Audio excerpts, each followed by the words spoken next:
Welcome back to Comic Book Corner 2.0. Fans, I'm Mike Spider Slayer, and you're back for another episode of After the Pull. This is the video series where I take 5 of my highly anticipated comics of the week and I see if they live up to the hype. So before we get started, guys, I just want to give a quick shout out to the sponsor, Whatnot.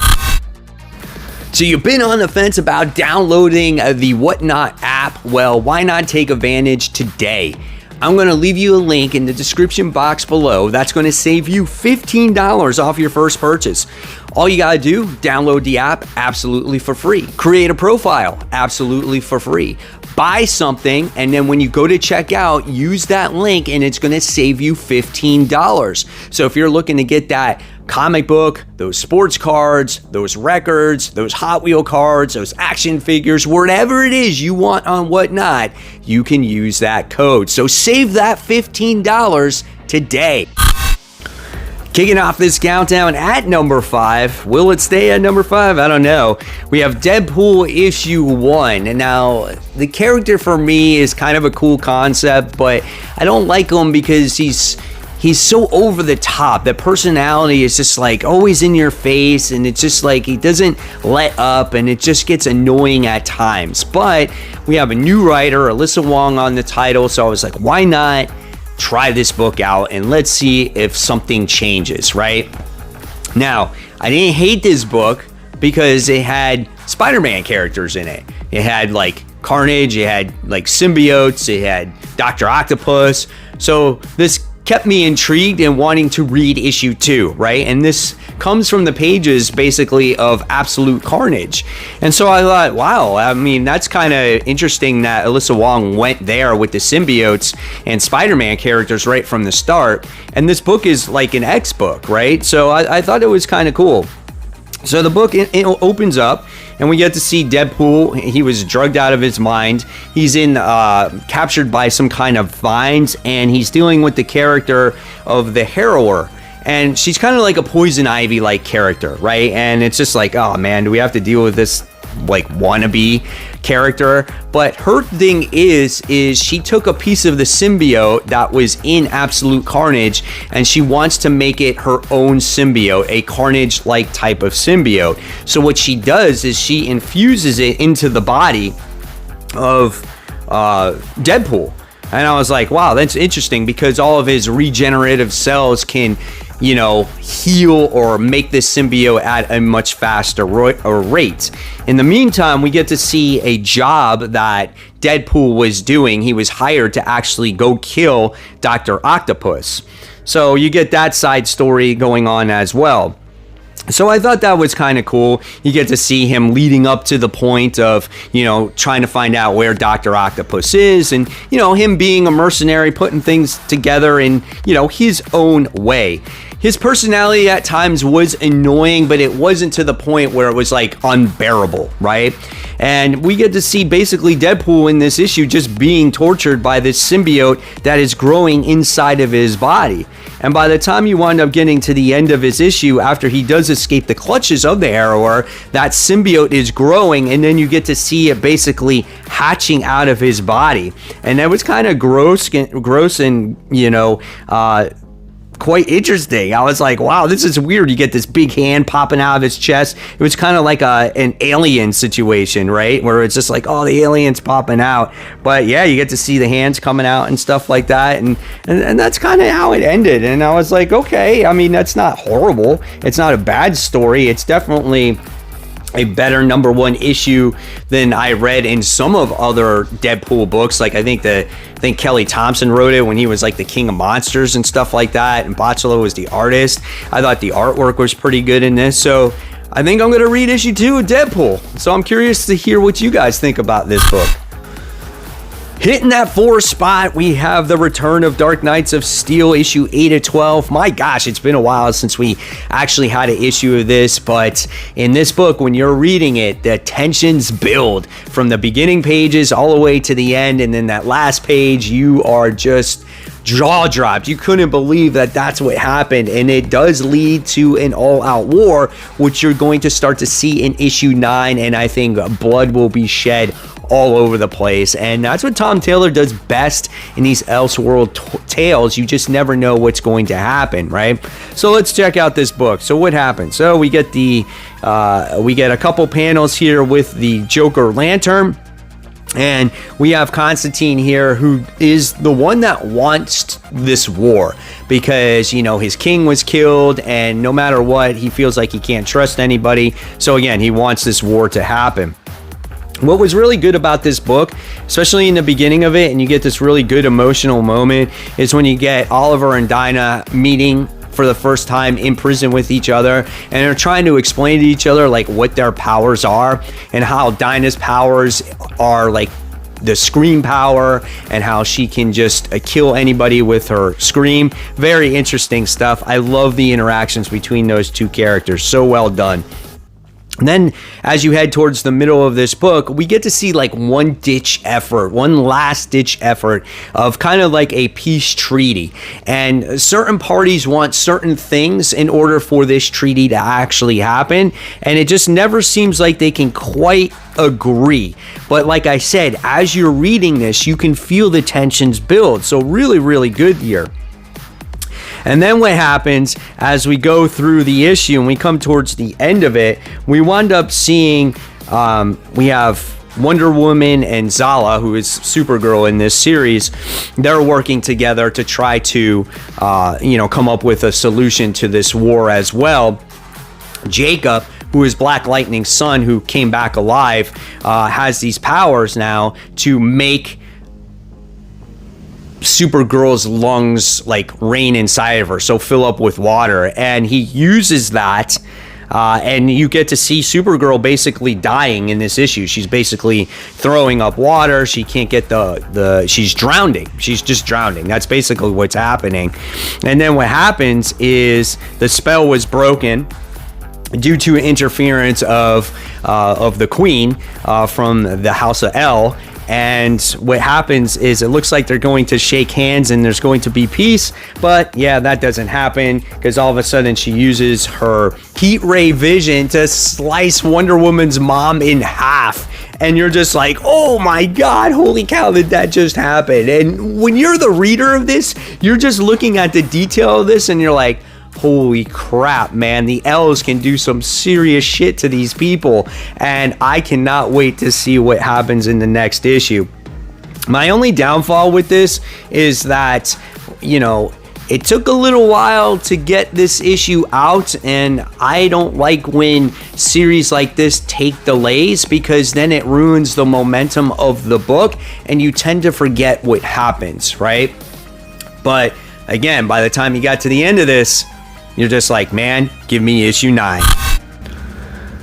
Coming in at number 3, we have Secret Invasion issue 1. Now, I was very hesitant about this event right from the start, just because we read Secret Invasion before, so why do we need another Secret Invasion, right? So I can honestly say by the time I got done with reading this book, I was like, wow, I want to read issue 2. This was actually really good. And this was better than the first issue of Axe Judgment Day by far. I thought the writing was really good in this book.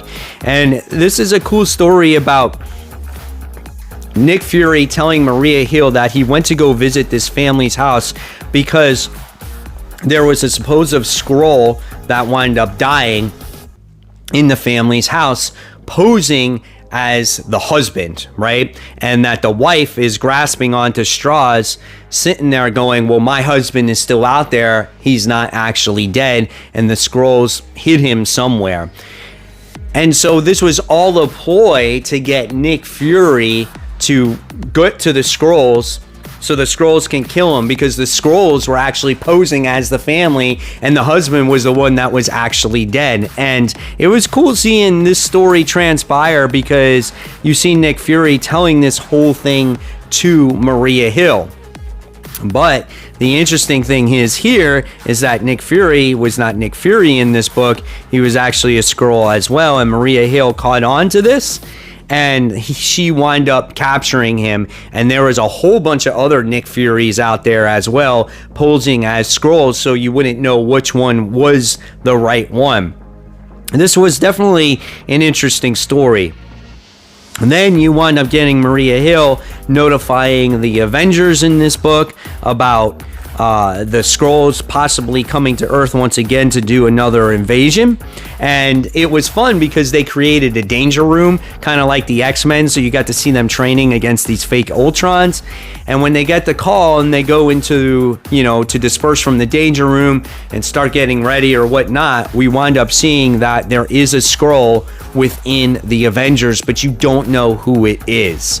So that's what leaves you this mystery here. I thought this was a well-written book. I thought it was just a lot of fun. It was an interesting story about learning about this family, who was the Skrull, who wasn't the Skrull, kind of the rules of what happens to a Skrull when it dies, and when it dies, it goes back to its normal form. I thought it was cool, man. It was a good book, and I think this is a fun story, especially if you never read the original Secret Invasion, for you to get introduced to the Skrulls, to get you ready for the series that is getting ready to come out. So here you go. This is what you've been waiting for. Number 2 and number 1. Which one's going to be number 2 and which one's number 1? Can you guess? I'll give you 5 seconds. 5, 4, 3, 2, 1. The number 2 book is Batman. That's right, guys. So we'll talk about the other Bat book in a little bit, but Batman issue 129 was definitely a solid book.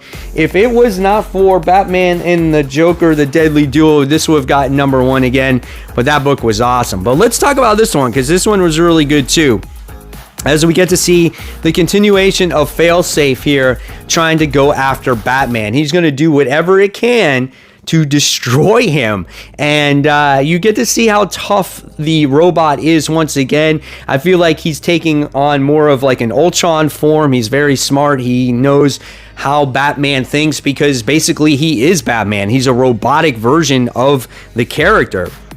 Batman heals up in Atlantis, and he's trying to come up with all kinds of contingencies to try to stop Failsafe, which was interesting.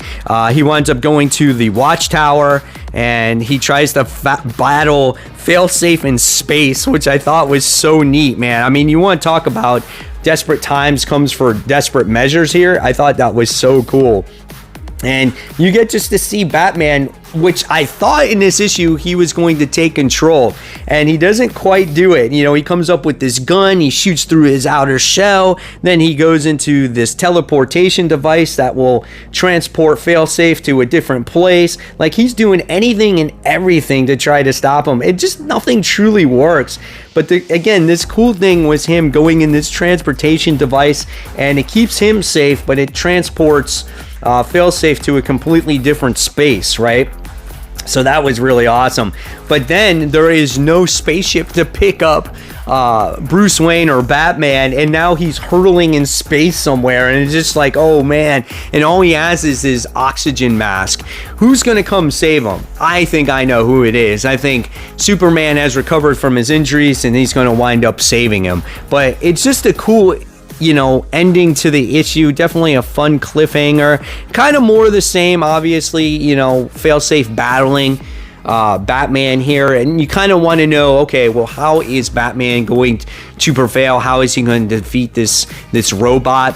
We'll see soon enough, but it's always fun, entertaining, and lots of action, and that's what I love about Batman. And it's not overly complicated storytelling.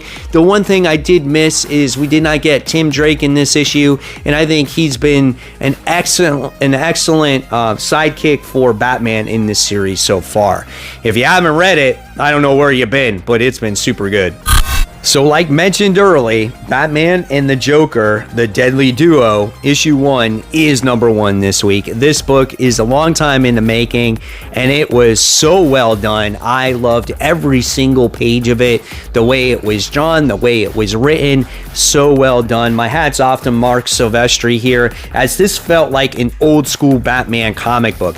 I felt like this book was written for not only the longtime readers of Batman, but for maybe new readers of Batman, as it dived into a time of Gotham where maybe it was a little bit earlier, but it definitely describes how Gotham actually works, how the good cops fear Batman, how the bad cops fear Batman, and just, again, how the operation of Gotham works. In the beginning, we wind up getting to see Harley captured. So someone has Harley, and you don't know who that person is in the beginning. We also get to see Harvey in this book as well. And we get an investigation that's going on, that there's this tall, lengthy, pale man with green hair that's causing problems, murders.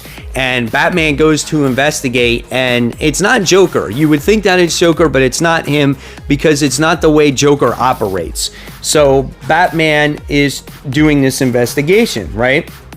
And we get to see him come across this villain that is Joker-esque, but it's more monstrous. Like, it's like walks like a gorilla. It carries severed heads around with him, and you're just like, who is this? And he gets into this skirmish, this battle, and it just like this thing like really handles Batman pretty easily here, right?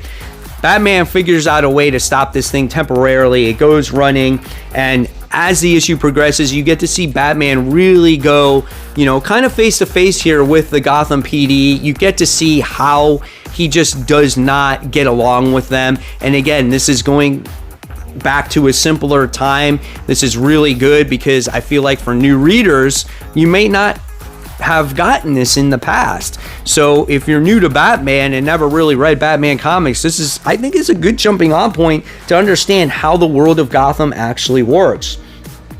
So as this issue progresses, we wind up seeing Batman go to the Batcave, and you get to see the wonderful artwork that is presented to you on what the Batcave actually is, as you get to see all these vehicles that Batman drives or flies, and it's awesome to see all that stuff, you know, so well done.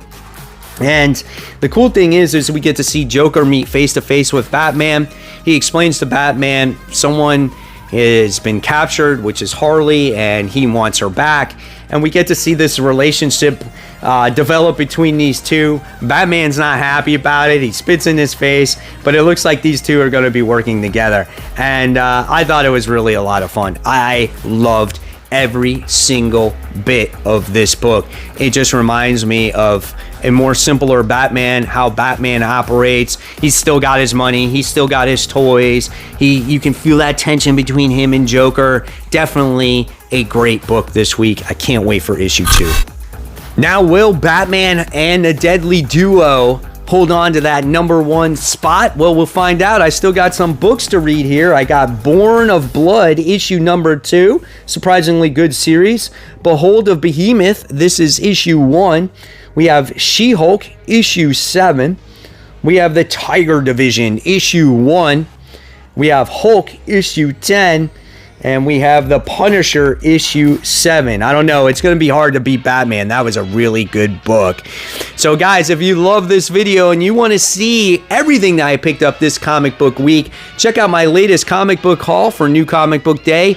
And, of course, guys, as always, keep buying, keep collecting, but more importantly, always read your comics. Guys, thank you so much for watching. I'll see you real soon. Bye.